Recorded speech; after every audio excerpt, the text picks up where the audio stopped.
I think your phrase was, when we work together, we can achieve great things. And I believe that. I know the American press is tired of hearing me say this, but I'm optimistic.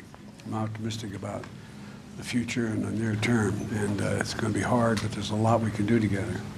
And the fact is, we've been partners and friends. We're NATO partners. We're involved in the North American Leaders Summit. Today, we're going to be going over and seeing our counterpart, the President of Mexico. But I think what we should be doing, and we are doing, is demonstrating the unlimited economic potential that we have when we work together and in the hemisphere, and to help the entire hemisphere. There's a lot we're going to be talking about, including clean energy. We should be the clean energy powerhouse of the world. That's not hyperbole. I genuinely mean that. And we're also in a situation where we're in the process at home, and you are as well, we've talked about it, strengthening our supply chains so that no one can arbitrarily hold us up, or a pandemic in Asia cause us to not have access to critical elements that we need to do everything from build automobiles to so many other things.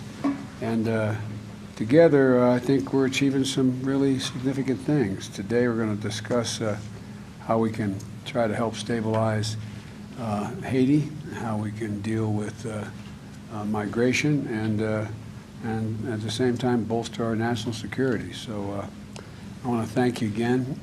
You've always been there whenever I've called. You picked up the phone. I always think it's the same here. I don't think we have, as I told one foreign leader who was with a different perspective than you and I have on world peace. And I said to him, I said, well, I'm lucky. I got Canada to the north and Mexico to the south, and two oceans on either side. You've got, and I described his circumstance. And he just looked at me like, but it's true. We got to make the most of it. And so thank you for everything. Thank you, Joe. It's so good to be able to spend a little time with you here on some more local issues. You and I have been working so closely on significant global issues, whether it's the pressures of China and Russia's illegal invasion of Ukraine, and the need to continue to stand up strong for democracy, for the rule of law, for opportunities and inclusive economic growth around the world. But as you say, there are tremendous things that we can build on here at home. North America is the largest free trading bloc in the world, larger even than the European Union.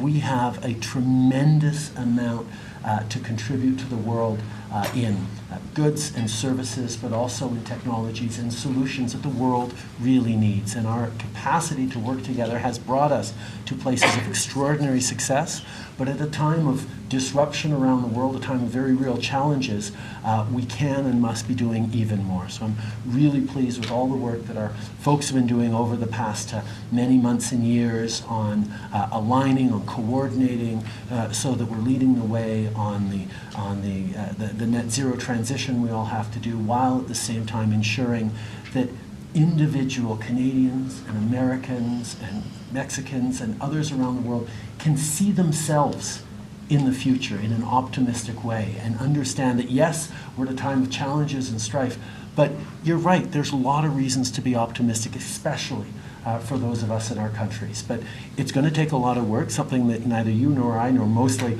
our citizens have ever been afraid of. Rolling up our sleeves and building that better future in those better communities is absolutely essential. So as we talk about issues, whether it's Haiti, whether it's some of the challenges in South America, whether we talk about critical minerals and energy and how we're going to continue to move forward to create those efficient and resilient supply and value chains that we need, there's a lot that we're going to be able to do together. It's an enormous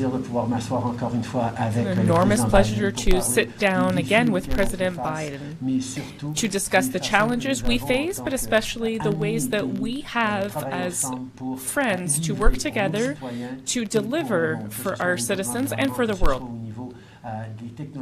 This could be in terms of technology or in terms of economic growth for all. We will work together, and I'm so happy to be here with you. Every time you end like that, I think to myself, I should have spent more time when I was in college. I took French for years, but I never. Anyway, thank you.